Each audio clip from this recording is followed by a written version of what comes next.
நீங்க உங்க குழந்தைய பாராட்டுறேன்னு நினைச்சு செய்யற ஒரு விஷயம் அவங்க எதிர்காலத்தையே சிதைக்குதுன்னு சைக்காலஜில சொல்றாங்க. குழந்தைங்க ஏதாவது ஜெயிச்சா உடனே நீ ரொம்ப ஸ்மார்ட், நீ ஒரு ஜீனியஸ்னு அவங்க புத்திய பாராட்டாதீங்க. சைக்காலஜில இதனால அவங்களுக்கு ஒரு பயம் வரும். நம்ம எப்பவாவது தோத்துட்டா நம்ம ஜீனியஸ் இல்லையோன்னு நினைச்சு அடுத்த முறை கஷ்டமான விஷயங்களை முயற்சி பண்ணவே பயப்படுவாங்க. அப்போ எப்படி பாராட்டணும்? அவங்களோட ரிசல்ட்டை பாராட்டாம அவங்க போட்ட எஃபர்ட்டை பாராட்டுங்க.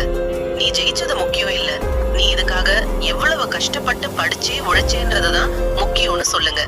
இது அவங்களுக்கு இன்னும் சாதிக்கணும்ன்ற வெறியை கொடுக்கும். அதே மாதிரி உனக்கு ஒண்ணுமே வராது, நீ ஒரு சோம்பேறின்னு அடிக்கடி குழந்தைகளை திட்டாதீங்க. அவங்க மூளை அத உண்மைன்னு நம்பி நிஜமாவே அப்படியே மாறிடுவாங்க. வார்த்தைகளுக்கு அவ்வளவு பவர் இருக்கு. உங்க வீட்ல குழந்தைகளை எப்படி பாராட்டுவீங்க? கமெண்ட்ல சொல்லுங்க.